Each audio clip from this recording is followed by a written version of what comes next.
to episode 286 of the Daily Fantasy Edge.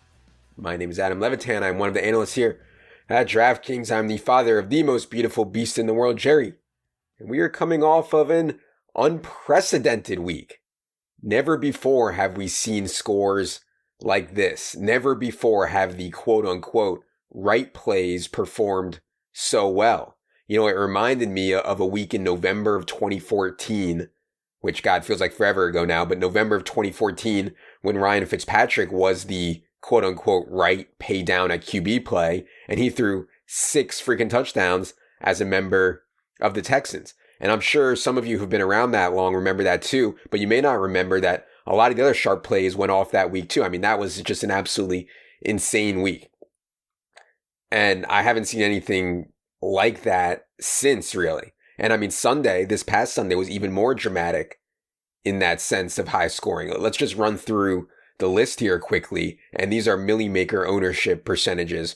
Will Fuller at 24.6% owned had 56.7 DraftKings points. Aaron Jones, 12% owned, 52 points. Christian McCaffrey, 50 points at 25%. Deshaun Watson, 44 points at 14%. Michael Thomas, 44 points at 23%.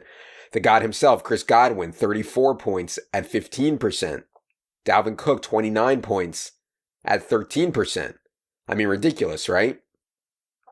I think the one that sticks out to me the most is Will Fuller being that high owned. And like, you know, I considered him a lock. You know, I've played him in cash the last 2 weeks. I played him every week of the season in some form. But in a field as soft as the Millie Maker, I would have thought that people wouldn't click him at that rate, given that he literally done nothing for 4 weeks. So I think I had Will Fuller projected around 16% owned. He ended up 25% owned. And man, you know, that's a tough one. You know, of course, we'd hope that people are more blinded by game logs and recency bias.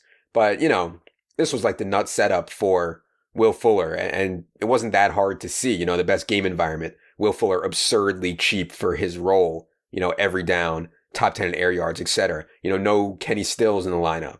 There were expensive running backs that we wanted badly, which I'll talk about in a bit. So like, you know, even for, I think, simple-minded or simple thinking DFS players knew to ignore the game log on Will Fuller, obviously, you know, 24.6% owned. And, you know, he was also owned in cash. I mean, you know, some people are like, what are you doing? You're playing Will Fuller in cash every week. But that was minority. I mean, there were a lot of people that played Will Fuller also. So anyways, I know what a lot of people are thinking, right? They're thinking, well, I can score 250 points in DFS and still not win a tournament. Like, what the hell? Right? Like, this sucks. This is rigged. You know, I can't win 250 points and I don't win a tournament. Well, there's an easy answer to that, right? Like, our goal is not to score the most points. It's to beat our opponents. You know, it should not be that tough of a concept to understand, I don't think. You know, like 250 points is irrelevant when other people have 300. You know, our goal is not to score 250 points. It's to beat the people we're playing against. I think the more interesting, or I guess the topic more worth discussing to me, is does a week like this prove that DFS is getting too efficient, that everyone knows the right plays? Well, let's hang on a second here. David Johnson at 7,500 and Ezekiel Elliott at 8,300 were both more owned than Christian McCaffrey at 8,700. I mean, you know, that is not efficient. I mean, seriously, David Johnson would, you know, you're not saving that much money going down to David Johnson, and rushing inefficiency is just such a huge problem for them. Ezekiel Elliott, you know, we've seen his lack of upside in the pass game, I think. And yeah, it's just, I mean, they're fine plays. I like them. I ended up playing Zeke, but you can't compare them to Christian McCaffrey. So for DJ to be 30.5% owned and Christian McCaffrey to be like, you know, 24 or whatever, 23, I mean, that's crazy to me. And then, you know, like another thing that was extremely inefficient, I mean, David Johnson was 30.5% owned and Dalvin Cook was 12% owned. I mean, so we can't just say, well, I scored 250 points and lost. DFS it's too efficient. I mean, there's still a lot of stuff going on that it just blows my mind. The Mark Ingram thing I talked about last week. I mean, Dalvin Cook, 12%. I mean, Dalvin Cook to me is the number 2 fantasy player right now. Role is outrageous playing the Giants. Also, like Tyler Eifert was 17%. I think, I get that people wanted to play the flow chart and Tyler Eifert was cheap. I mean, 17%, Tyler Eifert is pretty dusty. Even in cash, like in the big single entry $25 double up, Christian McCaffrey was only 52% owned. I mean, that's crazy, right? At 8,700. And so before we say that everyone is too sharp, and get all tilted, well, let's zoom out a bit. On this 1 week, a lot of the quote unquote right plays that people were on went ham. In previous weeks, what about that? Last year, sometimes yes and sometimes no. On the overwhelming majority of weeks, some of the popular plays are going to do well and some of them aren't. This one just sticks out because all of them happen to hit on the same week. It's so funny. We hear all the time from these idiot trolls.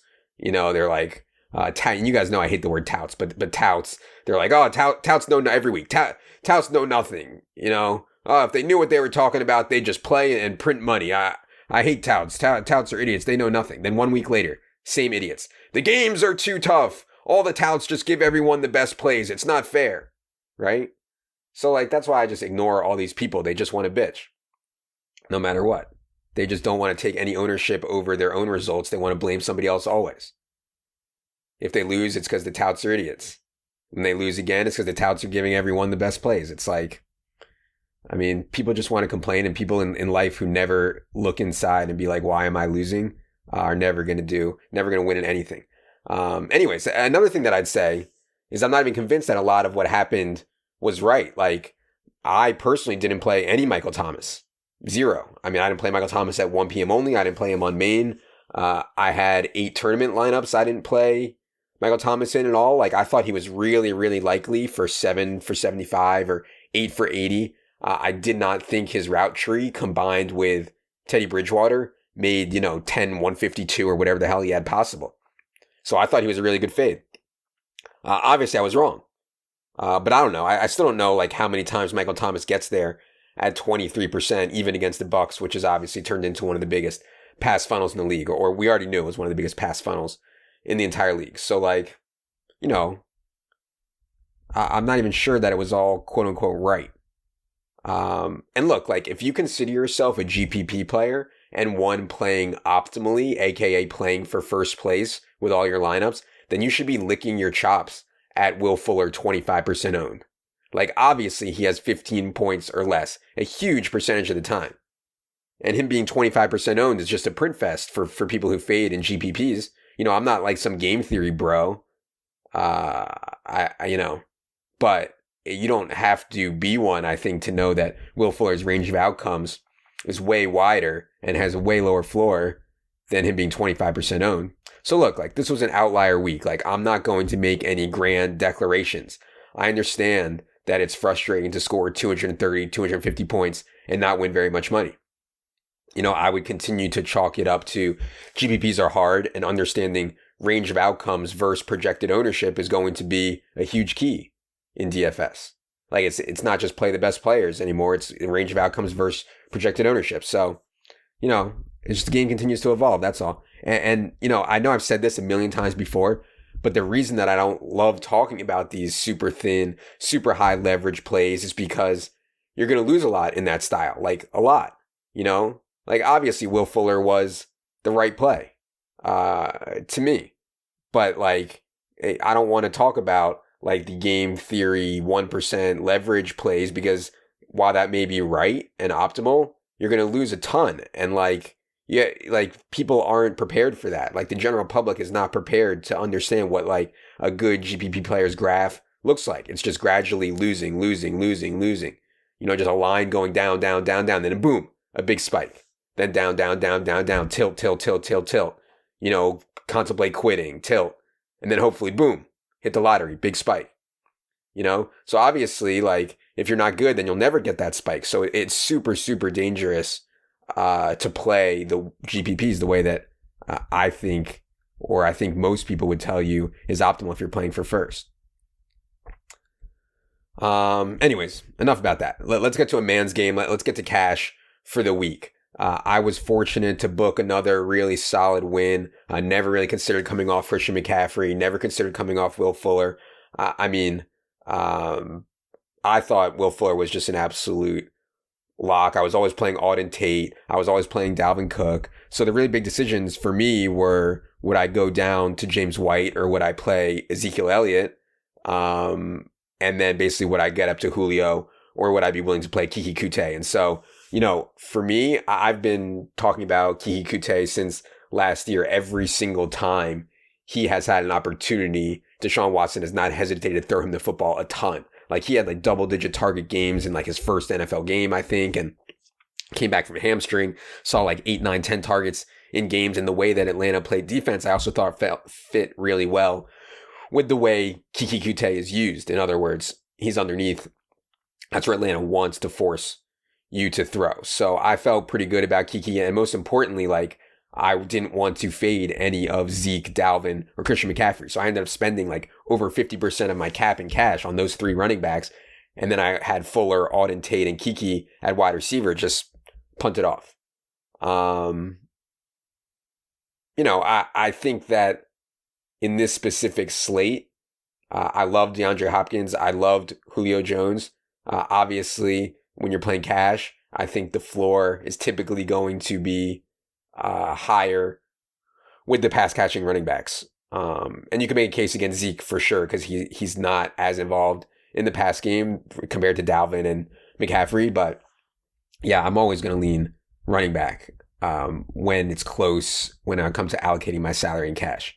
Also, the big decision that I think a lot of people had was Matt Ryan versus Carson Wentz. And I only considered 3 quarterbacks in my cash pool: Matt Ryan, Wentz, and Deshaun Watson. I mean, look, I was pretty confident that Matt Ryan was the play, to the point that I actually had $200 left in my lineup, which was enough to get from Matt Ryan $5,900 to Carson Wentz $6,100, and I chose to leave the $200 on the table. I mean, with Luke Falk under center for the Jets, it's really easy to see how the game could go, right? Defensive scores, running back scores, Carson Wentz taking very few risks downfield, very few attempts in the second half. I was not worried as much about a blowout as I was about Carson Wentz just not being forced to be aggressive and defensive. I mean, just scores. So, obviously Matt Ryan is in a totally different situation. They have no run game.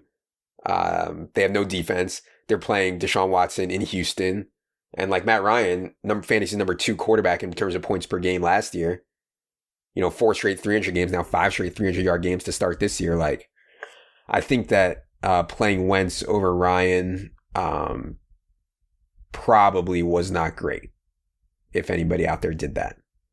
And then at tight end, I thought there was a decision point too. I really hated every tight end. I hated Tyler Eifert. I hated old man Jimmy Graham. I wasn't into Darren Waller. Just playing against the Bears with Derek Carr quarterback, I just was not into it.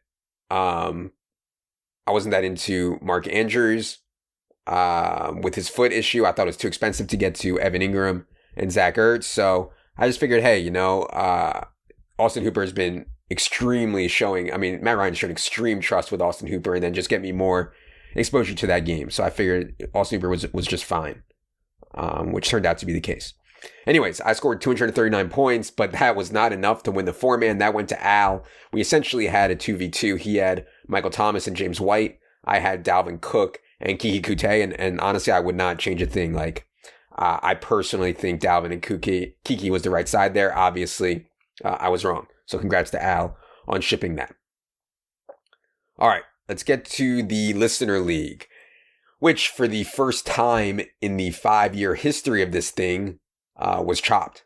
And not just chopped 2 ways, but 5 people had the same lineup that won the Listener League. Of course, this isn't random. It was clearly a result of some lineup seller or projection/optimizer package someone is selling. And I know people are tilting about that, right? Like, I just don't understand why. I would be happy to play against some optimizer every week. Like, please come find me in the lobby. I just think there's so much more feel to it than that. I'm playing lineups in cash that are like 6 points off of what other people would consider optimal. And by 6 points, I mean, it's just like when they use that, they say it's like off their projections or off some aggregated set of projections. It's not actually the 6 points is subjective is what I'm trying to say. And if I were a GPP player, I would absolutely love to see these big trains that we see in GPPs from the lineup sellers or people optimizing projections in the same optimizer. It's just fewer teams to beat to get to the top. I mean, I don't want to offend anyone, but like how brain dead do you have to be to put a lineup you bought or you just hit optimize on a set of public projections? Like how brain dead do you have to be to put that in GPP? Given the rate, given that all the money is on top. And now you guarantee that the best you can do is win a fraction of the first place prize. You can't even win it. So I can guarantee without a shadow of a doubt that in that scenario where you're guaranteed to chop a win multiple ways, the lineup is massively negative EV. I don't care how good the lineup is. So look, like I'm not pissed, that the 5 people chopped the listener league. I disagree with the people who say this stuff is bad for DFS. I think it's good. I think I'm better than other people's optimized projections. And for GPP, for the reasons I just outlined, you want these trains in your contests. So I don't really understand what people are bitching about. Anyway, the lineup that chopped was Deshaun Watson, Uncle Lenny, CMC, Aaron Jones, right? So probably the best quarterback play I thought in terms of raw projection, then Lenny, CMC, Aaron Jones. I mean, we're talking about CMC and Lenny, in terms of usage, the 2 best usage players in the entire NFL. And Aaron Jones, we knew that they weren't going to trust Dexter Williams or Trey Carson as much as they trusted Jamal Williams. So you got tons of usage from Aaron Jones for just 5,900. Will Fuller, obviously, Auden Tate, Michael Thomas, obviously, Darren Waller, tight end, and Panthers D.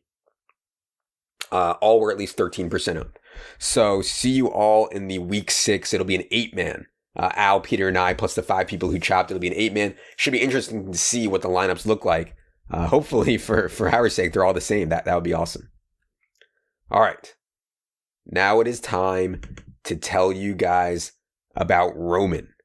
Talking about erectile dysfunction isn't easy. Usually we just brush it off or blame ourselves, saying things like, I lost my mojo, or avoid it altogether with excuses like, I had a long day at work.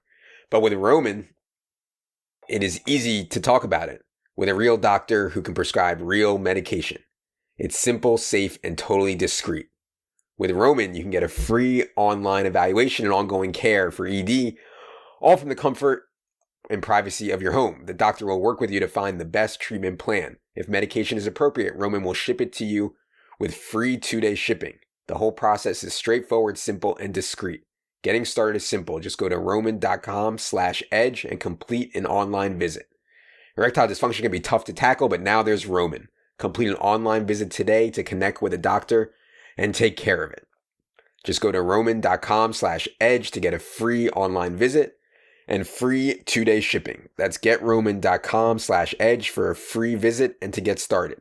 Getroman.com/edge. All right. Now you guys have your dick pills. You have your Manscaped. You have all the sexy clothes from our sponsors that advertise on here. You have your jobs from LinkedIn. You're on the team. Team sex, of course. All right. Now it is time for the listener questions. Producer Luke, hit the theme music.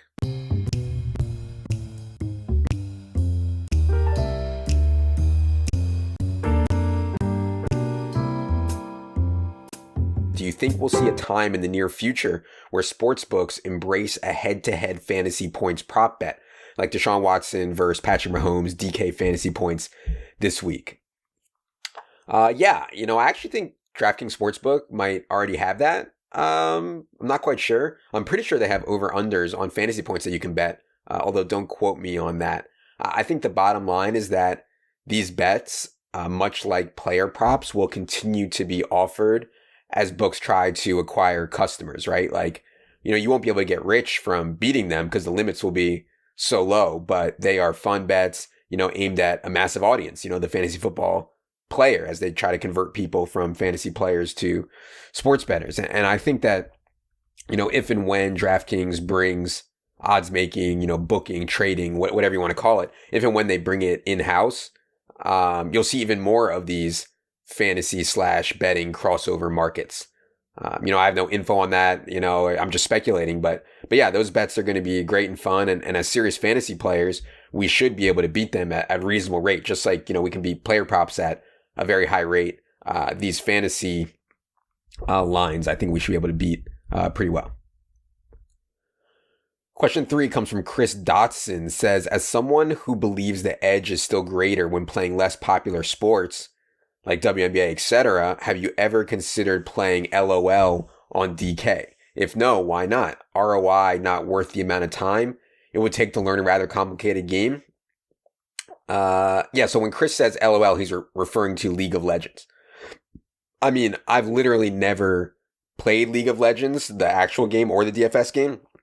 I have no idea how to play. I have no idea what it looks like, nothing. And I think it's probably something that's hard to learn, right? And then even if I took the time to learn, well, how big is the market? How liquid is the market? How much money can I actually get down in League of Legends? I'm guessing, I don't know, but I'm guessing not nearly enough to make the effort and the time worth it, right? And I'd say that's one big advantage of having a small bankroll. Like if your goal is only to win 100 a week, well, damn, that's relatively easy, compared to trying to win a lot more. I mean, if your goal is only to win $100, well, you can play micro stakes where fields are far, far, far softer. You can play all the niche sports where it's hard to get action. But you don't care about getting a lot of action because you're only trying to win $100. So, I think, an underrated part of having a small bankroll is it's just a fact. It's just easier to win. And people should use that to their advantage. Question 4 comes from Greg Faccio Bene. He says, Adam, how do you pick a line at the grocery store? Do you go for the shortest line or do you try to determine who's the quickest cashier? I found my results getting much better with the latter and wondered your standard play. Yeah, good question, Greg. I think there's 2 parts. The first one and the most important one is item numbers, not people in line. So I think, too many people are looking at it like that line has 8, that line has 6. That's kind of irrelevant, right? We need to be looking at how many items they have, because if there's 6 people in a line and they each only have 3 things, well, that's going to be far faster than 2 people in a line with 40 things each. So that's step 1. Always look at the items in front of you rather than people. And then step 2, it's just one of the many soft skills that we need in life. I really honestly think I can look at a cashier and decide within, 2 to 4 seconds how fast they'll be. Are they chilling? Are they baked? Are they going real slow? Or are they, powering through with authority? Are they really good? Are they experienced? You should be able to tell that really fast. So then we can see which line will be faster pretty easily, I think, item number and cashier reads. Just give them the live reads. Question 5 comes from Harry Bird. He says, how much would you watch / follow the NFL if you had absolutely no action on the games, betting, fantasy, etc.? Yeah, I know people don't want to hear this, but not at all. I really don't think I would follow or watch the NFL at all if I wasn't betting or playing fantasy or whatever. I don't watch or follow baseball anymore. College football, hockey, those were all things that I loved to follow growing up. When I was a kid, middle school and high school or whatever. I just don't care anymore. I don't know if it's getting old or burnt out on sports, or from spending, most of the last 15 years playing poker or fantasy or whatever. I don't know, man. I guess it's kind of sad in that sense. I think I really do love the puzzle and the competition of fantasy sports and just trying to outsmart other people. I don't love football, and it's really 2 different things, it's really 2 really separate things. And if I had no action on a game, well, I'd rather be on Team Smell the Roses than watch some other dudes play football. I think. Why would I care about who wins Jaguars Chiefs or, how well Gardner Minshew was playing if I had no action? I don't think I would. I don't know. So yeah, it's sad in some sense, but I think, I don't know. It is what it is. I'm deranged. Question 6 comes from Billy Ward. He says, I have a 60% win rate in double ups this year, but only 48% win rate in head-to-heads. Am I just running bad, or are head-to-heads that much sharper than double ups under $50? Always the same lineup in both game types. Yeah, I'd say it's a little weird, your results there. I'd be curious to know how big the sample is there on your head-to-heads, because we're only talking about, 5 weeks, and I'm also wondering how many head-to-heads do you play on a given week, and also whether you're posting them or scooping them, and at what stakes. But generally speaking, if you're getting high volume of good action at head-to-head, generally I think they're a bit softer than the double-ups, depending on which double-ups you're in, etc. But look, we know the deal in double ups versus head to head. If you're just barely squeaking into the money in double ups, that's amazing. That's a nut outcome. It's the same as finishing first. But in head to heads, well, let's say you play 200 head to heads in a given week and you have a 50th percentile score. Well, hell, you're losing on the week. So I bet a bit of your results are a result of that you've been squeaking, into the double up line a few times. Question 7 comes from Nihal Advani. He says, do you make your own Chris Godwin memes, or do you pay someone to do them for you? No, I would pay someone to do them for me, but people just send them to me. I actually don't even know how to use Photoshop, so it's definitely not me. People just send these to me. Back when the Jerry bit was going super strong, people would send me Jerry memes all the time, constantly, multiple times a week. Actually talented graphic designers would send me Jerry memes. And actually, one of the guys, I think he goes Aloe Up on Twitter, Alex, ended up doing the cover for my book, Skin to Fur. So yeah, I think I have 5 Godwin memes in the chamber right now. They're so good. I love them. I love the religious aspect. I love Godwin. And there's that one that everyone is using now. I don't know. I guess it's the Jesus one with the light behind him. And everyone is using that one. It's gone completely mainstream. And I honestly think that someone sent that to me 2 years ago, probably, maybe more. And now it's everywhere. Now it's super mainstream. So wild. But yeah, Chris Godwin, number 1 overall fantasy player through 5 weeks. You really do love to see it. A true God. All right. That is going to do it for this edition of the Solo Pod. Be sure to get into the Listener League this week. Ask them to make the payouts flatter for you guys. Not sure if they're going to do that or not, but we'll see. So go check it out. DK Playbook. Find the logo. Find the link. We'll be back on Thursday with Al and Peter for the 3-man. So, for Jerry, for producer Luke, I am Adam. Good luck, everybody.